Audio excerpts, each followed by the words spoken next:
But it is a huge weekend in the Rugby World Cup with England, Ireland and Wales all in quarter-final action. Look at this. James Savundra is with Ireland, James Cole with Wales. We're going to start with Ellie Roper first because you got some breaking news regarding the England team facing Fiji, haven't you, Eleanor? Yeah, Steve Borthwick has just named his side and he's made 2 changes to the team that narrowly beat Samoa last weekend in what is his biggest selection in his tenure as England boss so far. Owen Farrell returning to fly half where he'll captain the side, so returning to 10 and replacing George Ford, who's moved to the bench. Marcus Smith starts at 15 with Freddie Steward left out of the squad altogether. Alex Mitchell inside him at 9. We'll bring you the squad now and we'll start with the front row, which remains unchanged from last week. Ellis Genge, one of England's vice captains, is at loose head alongside Jamie George. Dan Cole getting the call up at tight head again. The second row partnership of Maro Itoje and Ollie Chesham is again unchanged. Back row again unchanged. Courtney Laws alongside Tom Curry, with Ben Earl at 8 in place of Billy Vunipola. Alex Mitchell, as I mentioned, goes again at 9. Danny Kerr will be on the bench for him. Owen Farrell at fly half. He captained the side at 12 last week, but moves to 10, as I say. Ford on the bench. And we've got a centre partnership of Manu Tuolangi and Joe Marchant. Elliot Daly is back in the side. He's on the wing alongside Johnny May. Henry Arundel not included at all. And as I mentioned, it is Marcus Smith at 15. Just talk us through those changes then. What will Marcus Smith bring to the side, do you feel? Well, so much excitement for a start is obvious. He's been used for a while now as a late replacement at 15. We've seen him come on now a few times for Freddie Steward, and he just brings that pace, that electricity, that unpredictability. It's what everyone loves to watch. A brilliant attacking game. We've seen him do it for years at Harlequins in his usual position at fly half, but he's talked about how in the summer in England camp Kevin Sinfield had come up with a suggestion of him trying and having a go at fullback, and it's gone well so far. He started at 15 against Chile, which again the fans love to see because he brings that pace, he brings that excitement, he brings that attack. Unfortunate for Freddie Steward, who as I mentioned has been left out of the squad altogether, a world-class fullback in his own right, but they've been looking for a way to get Marcus Smith into this team. You mentioned George Ford, you mentioned Owen Farrell, another 2 world-class fly halves, so it's difficult. You know, Borthwick has so much choice in that position, so this is their way of getting Marcus Smith into the team. Yeah, I mean, it's a nice headache to have, I guess, isn't it? I mean, you mentioned Elliot Daly starting, but George Ford has dropped to the bench, as you mentioned. Is that a surprise? I don't think it's a surprise, having followed this England camp. If you listen to Borthwick and you've watched any of his press conferences over the last few weeks, he is fully behind Owen Farrell. Owen Farrell is his England captain, and he could not be more supportive of Owen and what he brings to this side. He's full of praise for Owen Farrell in terms of his play on the field, but also the leadership that he offers and his role in this camp off the field. As I say, he is a huge supporter of Owen Farrell, and by making him captain as he did before this World Cup, we always knew that he would be first choice. Even when Ford was starting at 10, we saw Farrell kicking. Now, one of the conversations heading into this week is what that centre partnership would look like against Fiji. We know Fiji are an incredibly powerful side, so while we might have before seen Ford at 10 at Farrell and 12, I think they need more power, which is why they've gone for Manu Tuolangi and Joe Marchant, that combination. They need more force, they need more power in the centre rather than a secondary playmaker, which is what Farrell would have been offering at 12 previously. So it's disappointing for George, obviously. He has played brilliantly in Owen Farrell's absence. Owen Farrell was banned following a red card, so we saw 2 man-of-the-match performances from George Ford, a world-class player in his own right, something that fans of the Premiership would have known for years anyway. This won't be the last we see of George Ford. He's on the bench anyway. So in answer to your question, I don't think it's a huge surprise to see Owen back at 10. As I say, he is Steve Borthwick's first choice 10, and he is, after all, the England captain. Yeah, makes sense, doesn't it? OK, Eleanor, thanks for now. Stay there, though. We're going to go to the middle of our trio. James Savundra, you're live in Paris for us. Of course, you've got Ireland there, haven't you? And they're going to go through their final preparations tomorrow night.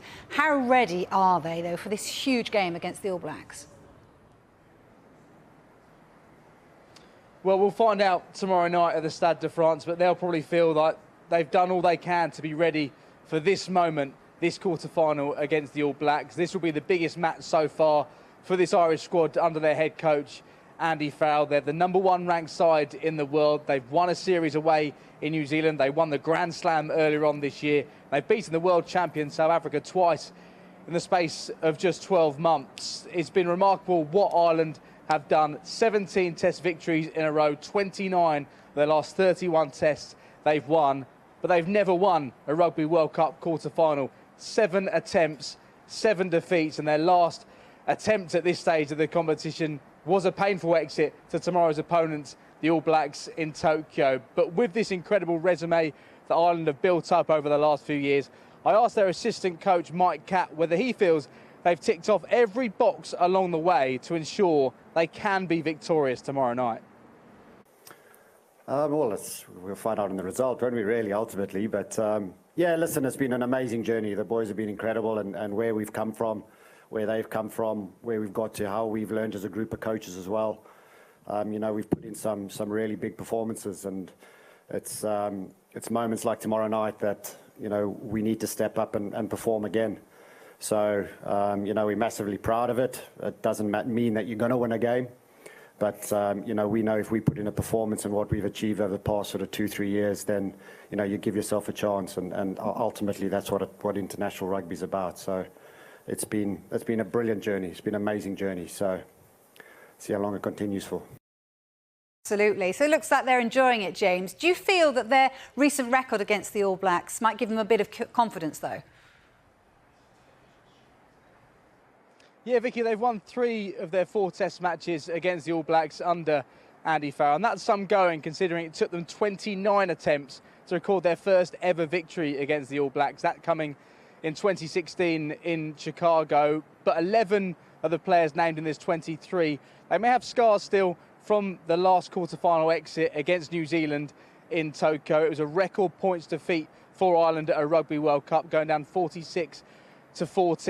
And this New Zealand side, they're so brilliant when it comes to World Cups. They've only been out once at this stage of the competition, and they've won it 3 times in their history. So it really does not get much bigger than this, does it? The world's #1 ranked side against the iconic All Blacks, who have won the competition more than anybody else. Ireland have gone through their final preparations. They had their captain's run this morning. They're all set. Tomorrow night, the Stade de France, they take on the All Blacks as they bid to reach the World Cup semi-finals for the first time in their history.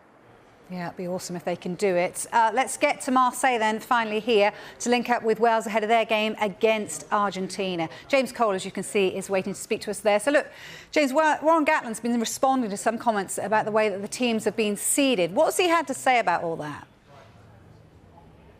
Hi, Vicky. Yes, Gatland was in really good form yesterday as he named his team to take on Argentina, as you'd imagine, because Wales are going so well.